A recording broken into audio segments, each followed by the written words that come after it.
The officer's voice was gentle, almost reassuring as he approached her. "Miss, there's no need to fear us. We're only here for a conversation." Her heart raced, pounding like a drum in her chest. I haven't done a single thing wrong." "You're not facing any charges at this point," he replied, his tone steady but laced with an unspoken warning. That word, "at this point," hung in the air like a shadow, making her stomach twist. "Your details surfaced in a formal accusation." Another voice chimed in, firmer this time. "An accusation? Against me?" She could barely whisper the words, her mind spinning. "Escort her inside," came the command from behind. "Wait, please, why is this happening?" Her voice cracked, desperation seeping through. "We have no intention of causing you harm," the first officer assured her, though his words felt hollow against the cold grip of uncertainty. "It certainly doesn't seem that way," she murmured, her breaths coming in shallow bursts. "Try to remain composed," he urged softly. "I'm doing my best," she replied, her hands trembling slightly. "Will I have a chance to share my side?" she asked, clinging to a thread of hope. "Absolutely, every detail. We'll unravel this together." "I truly hope so," she sighed, a faint snort escaping her lips, more from nerves than amusement. "How long have you resided in this neighborhood?" he inquired, shifting the focus. "Just a handful of months now." "A handful of months," he echoed thoughtfully. "May I inform someone about this, a friend or family?" she pleaded. "Not quite yet, but soon enough." "This is actually unfolding," she thought aloud, the reality sinking in like a heavy fog. "We'll guide you through every step," he promised. "Mind your footing here," he added as they moved. "Thank you," she said, grateful for the small kindness. "Simply walk with us." Once settled in the dim interrogation room, he began. "All right, let's discuss the allegation in detail. Are you familiar with a lady by the name of Harper Lane?" "No, the name doesn't ring any bells," she responded honestly. "I promise you I've never crossed paths with her," but doubt flickered in her eyes. "Then explain why your identity appeared in her statement," he pressed. "Where were you the previous evening?" the second officer interjected. "At my place, by myself," she answered without hesitation. "You're visibly terrified. What's the reason?" he observed, his gaze piercing. "Because none of this makes sense to me," she confessed, her voice quivering with emotion. "The statement claims you were spotted close to Harper's residence." "I swear I wasn't there," she insisted, letting out a deep, weary sigh. "I haven't done anything improper." "Then help us in piecing this together," he encouraged. "State your full name for the record."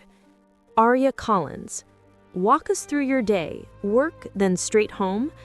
"Yes, that's accurate." "Did anyone notice you, perhaps a neighbor or colleague?" "Is there someone who might be trying to set you up?" he probed further. "No, I can't imagine anyone would," she said, shaking her head. "Why would she mention me specifically?" Arya wondered aloud. "That's precisely what we're investigating," he replied. "Is she distressed about something?" she asked, concern etching her features. "No, she's just being meticulous with her account." "What makes you so wary of authorities?" he questioned gently. "Trust doesn't come easily to me," she admitted, her past whispering in the background.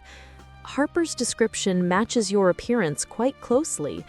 "Someone resembling me?" she echoed, incredulous. "But it couldn't be me." "We must verify without doubt." "Why target me with such claims?" she pondered, frustration building. "We'll uncover the reality," he assured her twice, emphasizing his commitment. "Let's pause briefly," he suggested. "Don't keep me isolated for too long," she implored, vulnerability raw in her plea. In the hallway, the officers exchanged glances. "She seems more frightened than culpable," one noted. "Indeed, it's culpable," the other agreed. Alone, she whispered to herself, amid the swelling music of her thoughts, "Please let this nightmare conclude." "I'm returning now. You're safe here," he said upon re-entering. "Gratitude for not abandoning me," she replied softly. This image was captured near Harper's location, he presented, sliding a photo across the table. "That's not my face," she declared firmly. "The resemblance is striking, yet not identical," he conceded. "Precisely," she affirmed. "Can anyone vouch for your whereabouts at home?" "Unfortunately, no. I handle most things solo," she explained, a hint of loneliness in her tone. "You don't need to face this in isolation," he offered, the background music swelling with empathy. "Additional details on Harper's situation," a colleague interrupted, handing over notes. "These timelines, they don't align properly," the officer murmured after reviewing. "What implications does that have?" Arya asked, hope flickering. "It suggests your account might hold water." "It does, I swear it is," she breathed out in relief. A collective sigh filled the room. "We ought to question Harper once more," he decided. Internally, she prayed, "Please let them trust my words." "You could use some water," he said, offering a glass. "Thank you kindly. Truly, we'll resolve this as a team." Why extend such compassion? She wondered, touched by the gesture. "They've located her. She's en route." "Will she confront me directly?" Arya asked, anxiety rising. "Not immediately. We'll converse with her first. No interaction between you two," he clarified. "Good," she exhaled, a gasp of relief following. "Have you ever ventured near this particular avenue?" he inquired. "I doubt it," she replied thoughtfully. "Are you beginning to accept my innocence?" he ventured. "I'm leaning that way," he admitted with a soft clucker. "Harper has arrived," came the update. "Yes.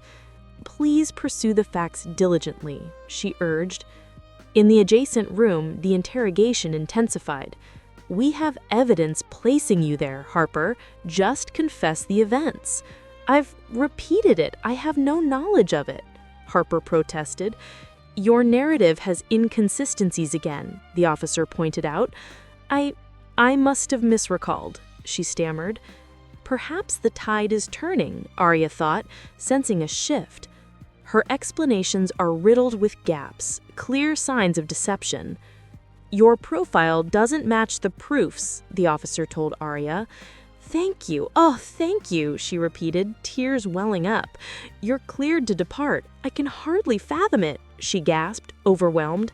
The air felt lighter, her breaths deeper. "You've both preserved my existence today," she said earnestly. "We merely fulfilled our duties," they responded humbly. "I lack words to express my appreciation." "No need for that," one smiled. "Should fear arise anew, reach out to me," he offered, handing a card. "I certainly will." "Rest well, you two." "Sweet dreams, Arya." As she stepped into the night, a whisper of optimism stirred. Perhaps this marks the dawn of something fresh.